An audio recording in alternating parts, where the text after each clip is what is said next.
Good morning, children.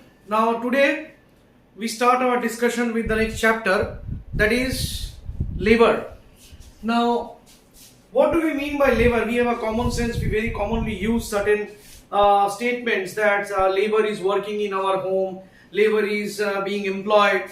Now, very common man employ or use the term labor and laborer in same sense, synonymously.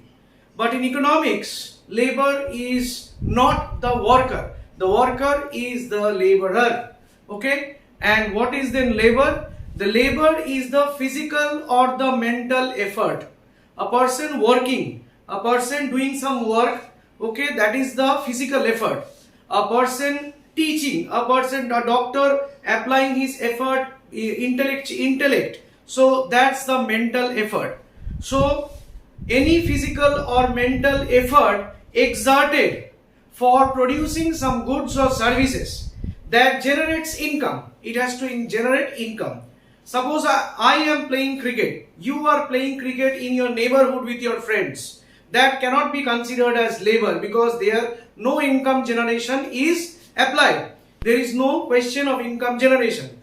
But a cricket player in an Indian team or in any, say for example, your IPL team is playing for the team and is earning by giving his service, producing service, okay, by giving his physical efforts, he is earning. Then that effort, that playing cricket is known as labor. So finally the definition, please you have to take a note of it, that labor refers to the physical and mental effort exerted for the purpose of producing a goods or services, thereby generating income. So three things: one is the physical and mental effort, the important one with respect to the labor, and the purpose of producing good and service. A good or service has to be produced and income is generated in the process of applying or exerting that effort. Then it is known as labor. Please note it down.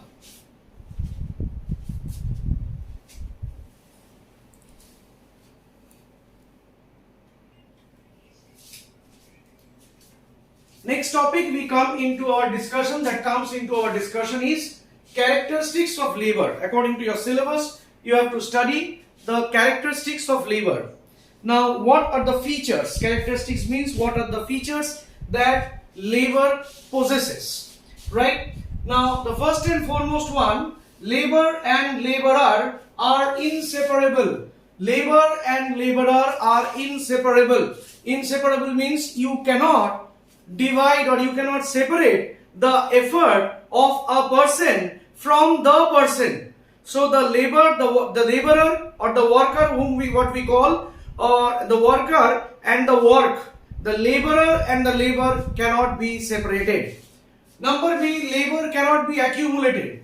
Whenever a person is working, labor is exerted. The mental or the physical effort is exerted, but you cannot accumulate a person's work, and like the person is not present but the work is being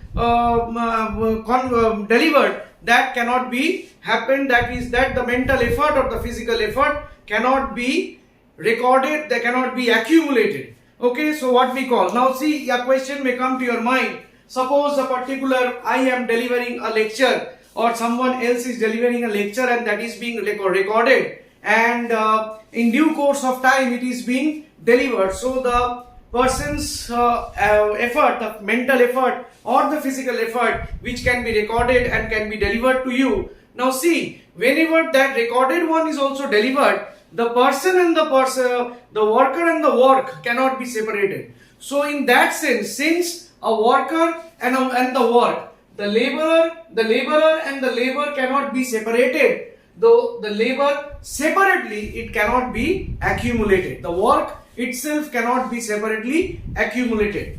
Okay. The third and very important one, human labor carries an element of judgment.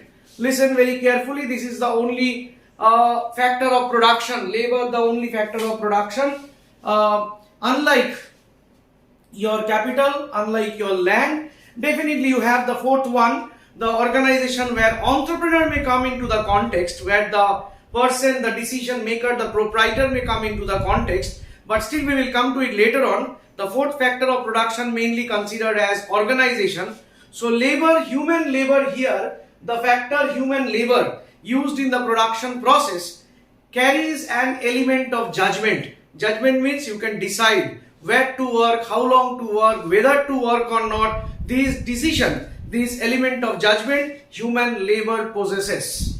And the next one we have is a very simple one, self-explanatory, that labor is mobile. Labor can move from one place to another. You can since the worker can move, automatically the labor can move. The effort can move from one place to another. Today you deliver a lecture here, today you exert some effort there, and another day you exert some effort somewhere else. So the work can be moved from one place to another. So we say labor is mobile. Labor has alternative uses. Now today I am teaching you, I as a teacher is delivering a lecture or giving some mental effort to you. Now tomorrow I may go for doing some software work in a software company, or another person working some in other place. So labor has alternative uses. One particular work is not that he will be doing that particular work only. He may be doing that particular work, but he may also have alternative uses. The effort can be put in producing something else. The effort can be put in producing certain different goods or services. So labor has alternative uses. And finally, a very important one which we have learned in our definition also, that labor generates income. Once the effort is being exerted, whether it be physical, whether it be mental, whenever we are talking about labor, it has to generate income. Otherwise, it is not considered if any effort is exerted. Suppose I am telling you, you have a hobby of making say different clay items. Okay. Now you, as a hobby, you design something like a flower vase. Okay. And you decorate your own home.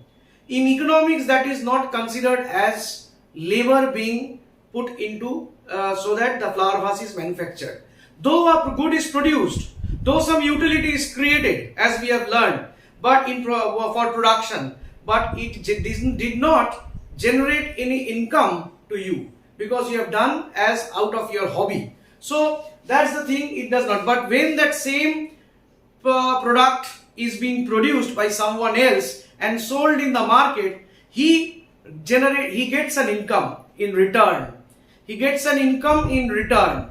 So that particular work, that particular effort is generating income. That point of time, that creation of that flower vase is known as effort being exerted. The flower vase is a product which is being produced and that generated income.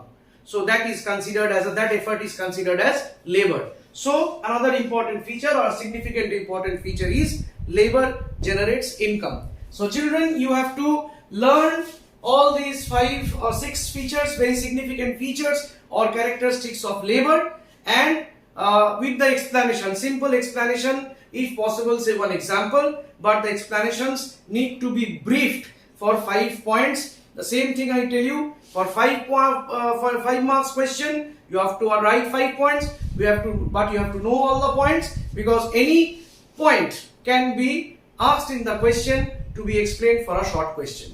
So labor, the definition and characteristics of labor, please study the text thoroughly, and after reading the text thoroughly, you please write it down in your classwork notebooks, the points and the explanations as being explained here, or if you read the book you will get the same thing. Please note it down.